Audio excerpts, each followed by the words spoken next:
Hey guys, thanks for joining me for another Dissidia Final Fantasy Opera Omnia video, and today we are taking on Crevasse Grace Descending Part 6, so this is my last of my 3 Crevasse videos.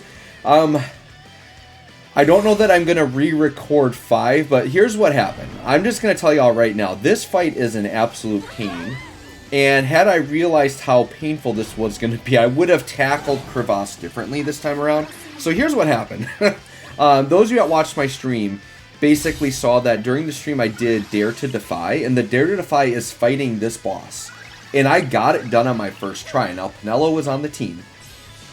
And that fight, other than like me getting insta-killed at the beginning, which I think is just stupid on the developer's part, other than that, I mean, I got through the fight just fine my first try pretty blind on stream. And I think it just goes to show how strong Penelo is, because I'm like, oh, that fight wasn't that bad. Like, I got it done on my first try. So I kind of left this one for last, thinking it might be one of the easier fights. No, that is not the case. This fight, the reason why I'm so late getting some of these videos out, one, I've been busy this week, but two, like, literally the one night I could record, I came home like, all right, I'm going to get this part 6 done and start, you know, putting it online. And it literally spent hours trying to get this fight done. And it is actually, like, deceivingly very hard. Without Penelo. So, I literally got to the point where I had tried so many team comps and did so many attempts that I just got frustrated and I just did a Penelo team. And I had to redo part 5 because I used Penelo on part 5. So off camera I didn't record it, I did a different team for part 5. I still have to finish up the Lufenia Pluses, which are actually kind of hard for Lufenia Plus. What I'm going to do is I'm going to kind of get through it, see what my score is. But what I might do instead of like showing my re-recorded part 5 is I might just do like a Crevasse summary video and just show like all my team comps and like my scores and stuff, and then maybe do a little, I don't know, like tutorial on like this particular Crevasse and what strategies you can use and teams you can use, things like that, right? So I might make that video, we'll see. But yeah, so here's the team I'm running, and I'll talk about again why this fight is kind of BS in a lot of ways. The enemies are so aggressive with debuffs, and the one debuff in particular that I hate is they put a 5-turn framed debuff on you that basically makes it so you can't buff yourself. And that hurts so many characters so bad. I cannot tell you how many attempts were ended because I was trying to do, like, at one point I was trying to do, like, Enacro ramp, stuff like that. And so many times, because they do these as, like, interrupt attacks or when you hit thresholds, there were so many times where I had like my nuker set up, whether it be a burst phase character or Enacro or whatever, I would have them set up with quick prayer, heavy prayer, and like in the middle of my setup, they would hit a threshold or something, do the photon wings, they do like a bunch of buff negation, so they'll actually like cleanse your buffs off. And they would wipe like my quick prayer, and then all of a sudden my thing was screwed up because then my character only had 1 turn and I couldn't finish my combo, and then I would lose heavy prayer, so I'd lose all the burst damage. It was just, it's very frustrating. Now, the other techniques I've tried on this is I tried like off turn, because off turn I feel like would be really good here because the bosses are aggressive. You know, like trap based characters, like I tried doing like a Maria Minwoo trap based team type setup, and that in theory should work really well here because you don't rely, like those characters don't rely on buffs to be good. You lay the traps down, you let the traps do the thing. But the other thing about these enemies is they randomly do their big photon wings attack, and it just sometimes kills you. It was kind of like when you guys saw my live stream video where I loaded in, they took back-to-back attacks and board wiped me.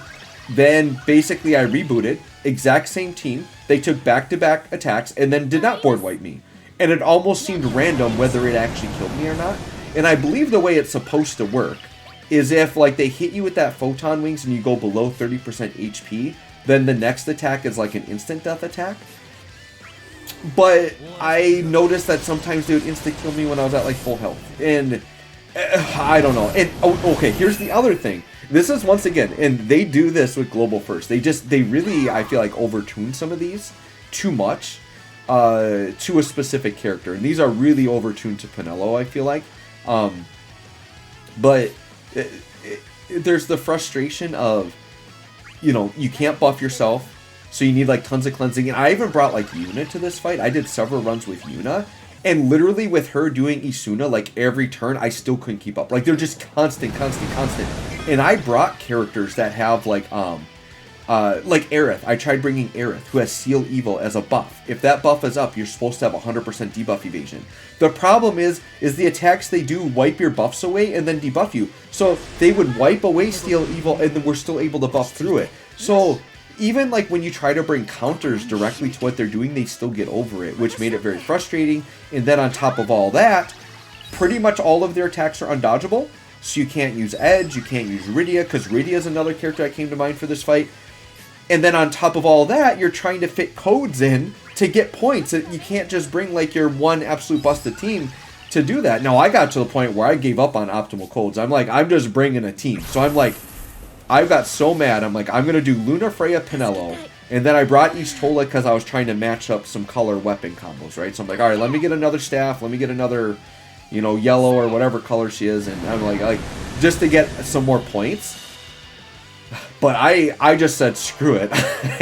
I'm doing Penelo. And watch, like the enemies have barely, you know, they're at like 80-something% here. But you can see they've just got a million thresholds. They interrupt, debuff you. All kinds of ridiculousness. But once again, defense tactics don't necessarily work because they'll just randomly one-shot you anyways. It's all AoE attacks. So I'm like, all right, well, let's just go crazy with Penelo. See what kind of damage I can get here, right? So we've got Penelo set up. I'm set up with a big fat summon at the end, right? So what I decide to do here, though, because what happens if you come out of burst, like they'll still like do stuff to you right out of burst and like interrupt. So I'm like, yeah, I'm just, I'm not even going to play around because I've got my summon. But I think I set it up. I don't remember if I set this up so I can summon right at the end. Actually, I got 6 turns left. I did set it up right, yep. So basically, I'm going to come out of this, do as much damage as possible. And Penelo's damage is just so heavy, so good, so ridiculous. I do think Renoa still out-damages her, but the fact that like I can even mention her in the same breath as Renoa being a support character for AoE damage is kind of crazy. And Renoa is another character I tried on this, by the way, which I did like a really smooth run, ridiculous burst phase, had the enemies burned down, and then they came out of it and just one-shot me. It's like, oh, what did I do? Like, what did I do? And it was like an interruption because I had a summon ready to go. I came right out of burst phase and they just killed me. I couldn't even summon and like finish the fight. So my Renoa run was similar to this, where the enemies were really low at the end. But then that just killed me, right? So Penelo, they're pushing here really hard because, yeah, 139 mil burst phase, by the way. Got him down to, like, basically dead. And we're still in. But here's the thing, they cure, right? So this is the other thing. Like, you feel like you've got the fight won and then they cure. Now, if you time it right, you could potentially knock them out. Actually, I think they've cured mid-burst, though. I don't think being the burst phase, I don't think it's possible to kill them before they cure. I think they have to cure. So they cured, but then I countered back with my big summon. And then I've got a big attack here. And I decided to Scion's Holy Hero. It was the biggest attack I had. I didn't think I had her good HP plus attack up.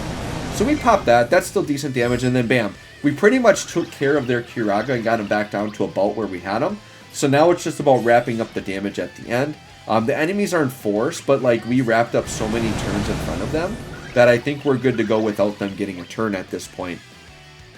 But Penelo, they're really pushing her LD because that is cleanse, and then she's got stuff in her kit that does give you debuff evasion that the enemies can't just like easily push off. So there were times, and you may have noticed in the fight, I was just kind of chatting away, where they did like their all attack and we didn't actually take on new debuffs. And I think they actually, right before I went into the burst, they tried to hit me with it like they always do, and it mess up my quick prayer, heavy prayer, and they weren't able to do that here. So that was good.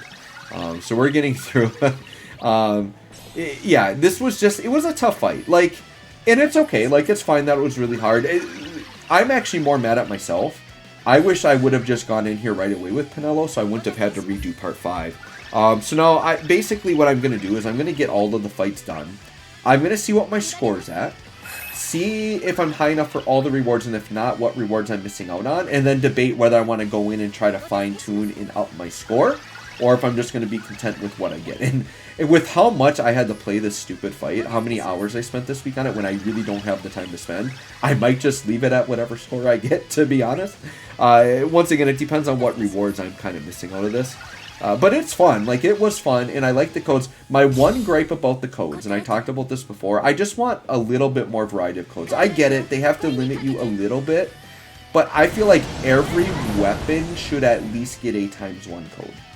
The fact, and it happens every single time. They never put a whip code, never put a bow code. Like, they just ignore some weapon types, and it's unfortunate because there's very good singleton characters that I would want to put on some team comps, and it makes a big difference. Like, bringing a character and just not getting that +3 or +2 points, even if it's small, it adds up. So that's the one thing I'm going to encourage for this is, I get, you can limit like how many ×2 and ×3 codes, but I feel like we need at least one of each ×1. That's just me personally. That's how I feel.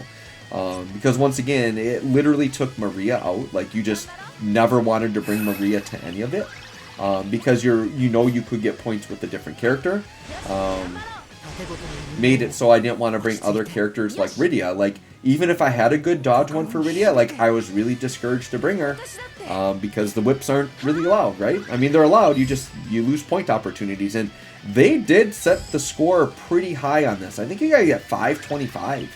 Normally for Crevasse, you only need like 300 something, but they mix in like all the lower tier ones. This one's only Lufenia Plus and Shinryu, so it's all like high stake, high point stuff. But you pretty much there's 5 stages, you gotta average 100 or more points per stage to hit that, which is tough. Because I'm pretty sure my redo on stage 5, I was under 100. So I'm on a pace that I don't know that I'm going to hit that 500 something. So we'll see. We'll see. If I do get it all, I'll probably do a video and just show everything I got. Maybe even if I don't.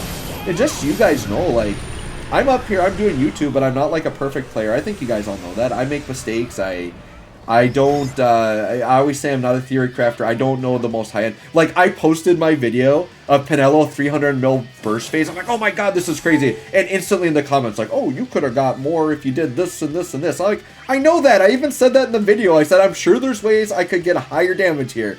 But that was just my small Joe brain trying to figure out, right? So when you watch my channel, think of me as like the everyman's player. I'm not like the super crazy intense, like study everything intently type of player. So just think of me as your average Joe playing DFFOO. Anyways, guys, let me know how your runs are going. Thanks for watching. We'll catch y'all on the next one.